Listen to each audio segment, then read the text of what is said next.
Halo teman-teman semua, selamat datang dan berjumpa lagi bersama di channel yang akan membedah dunia hingga ke inti. Pada video kali ini, kita akan membahas tentang rasa malas. Malas adalah salah satu emosi manusia yang paling umum dan dapat menyebabkan berbagai masalah dalam kehidupan sehari-hari. Pernahkah Anda merasa tidak bersemangat untuk belajar? Ingin nyantai terus ketika bekerja, tidak ada energi untuk berolahraga, atau bahkan susah untuk sekedar bangun dari tempat tidur? Jika pernah, maka Anda telah mengalami rasa malas. Malas adalah suatu perasaan yang ditandai dengan ketidakinginan untuk melakukan sesuatu, bahkan hal-hal yang penting.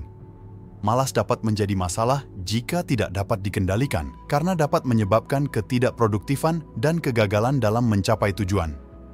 Pada video ini, kita akan membahas secara mendalam tentang rasa malas, mulai dari apa itu rasa malas, penyebabnya, dan cara untuk mengatasinya. Jadi, mari tonton video ini sampai habis.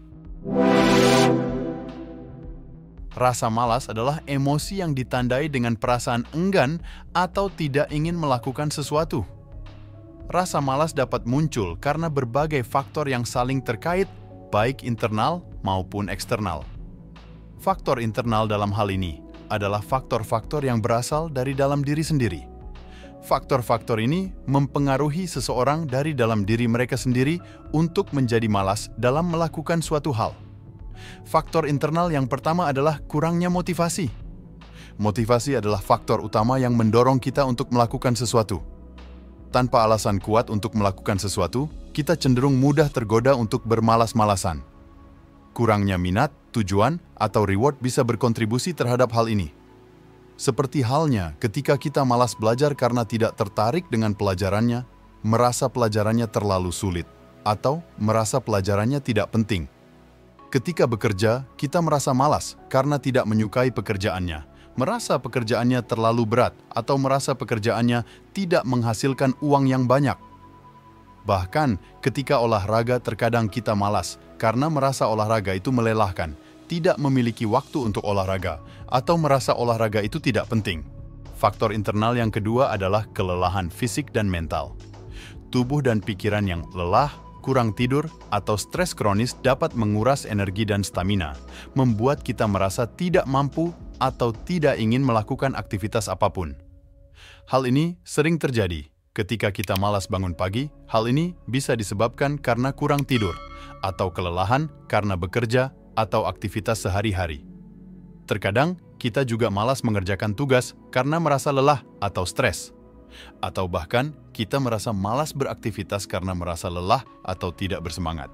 Faktor internal yang ketiga adalah kurangnya kontrol diri. Kontrol diri adalah kemampuan untuk mengendalikan pikiran, emosi, dan perilaku kita. Kurangnya kontrol diri bisa membuat kita sulit untuk fokus, menunda-nunda pekerjaan, atau mudah teralihkan, sehingga kita terjebak dalam lingkaran kemalasan.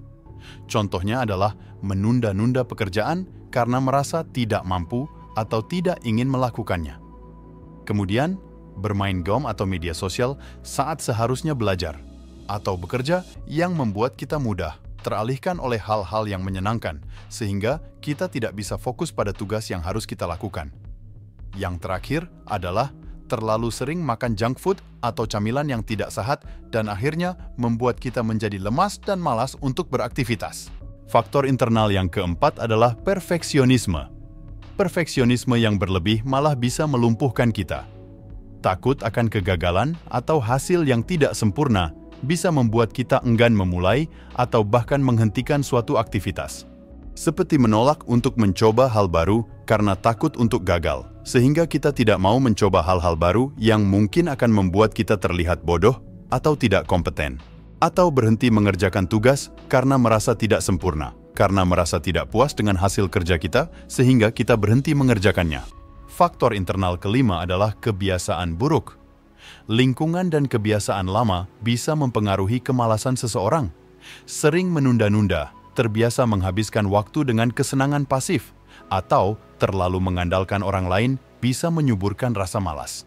Contohnya seperti selalu menunda-nunda pekerjaan, sehingga kita merasa malas untuk memulainya.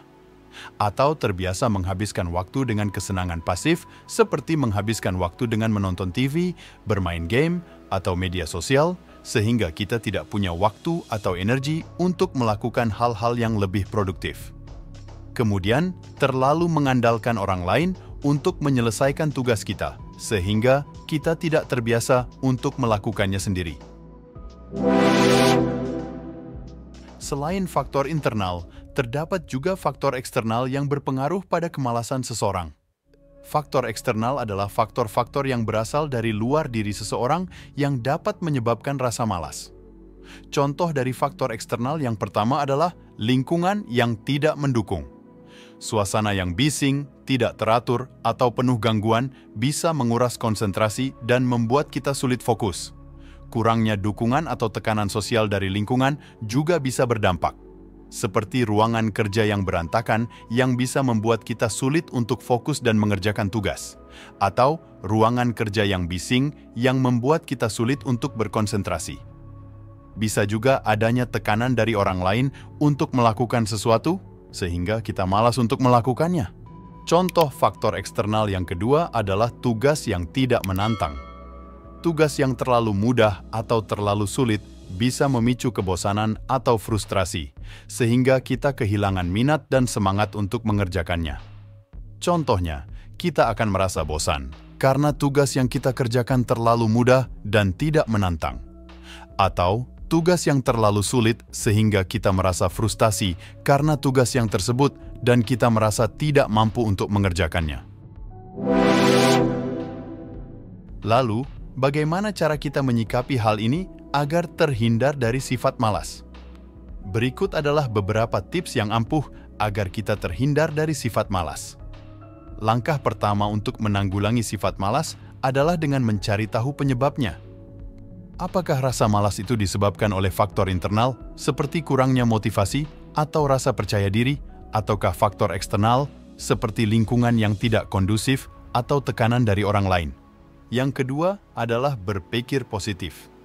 Karena hal tersebut dapat membantu meningkatkan motivasi dan semangat untuk melakukan sesuatu, cobalah untuk fokus pada hal-hal positif yang akan didapatkan dari melakukan sesuatu, bukan pada hal-hal negatif yang akan dihadapi. Cara yang ketiga adalah membuat target yang realistis agar dapat membantu kita untuk tetap termotivasi untuk mencapainya.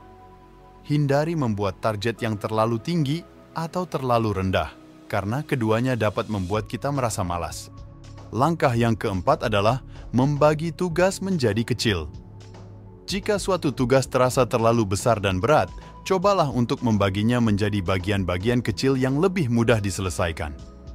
Hal ini dapat membantu kita untuk merasa lebih termotivasi untuk memulai dan menyelesaikan tugas tersebut. Langkah kelima adalah menentukan waktu dan tempat yang tepat. Menentukan waktu dan tempat yang tepat untuk melakukan sesuatu dapat membantu kita untuk fokus dan menghindari gangguan. Misalnya, jika kita merasa malas belajar, cobalah untuk belajar di tempat yang tenang dan nyaman. Tips yang keenam adalah memberikan penghargaan pada diri sendiri.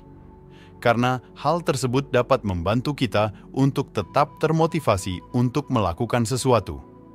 Misalnya, jika kita berhasil menyelesaikan suatu tugas, cobalah untuk memberikan penghargaan pada diri sendiri dengan sesuatu yang kita sukai. Dan yang terakhir adalah minta bantuan orang lain. Jika kita merasa kesulitan untuk mengatasi rasa malas, cobalah untuk meminta bantuan orang lain. Misalnya, kita dapat meminta teman atau keluarga untuk menemani kita belajar atau bekerja. Itulah pembahasan mengenai rasa malas pada video ini. Sekarang, kalian sudah mengerti penyebab dan cara menanggulangi rasa malas yang ada pada diri kalian masing-masing. Semoga video ini bermanfaat bagi kita semua. Jangan lupa like, komen, dan subscribe channel ini agar tidak ketinggalan konten-konten menarik lainnya seputar fakta di dunia. Terima kasih banyak atas perhatiannya. Sampai jumpa kembali di video selanjutnya.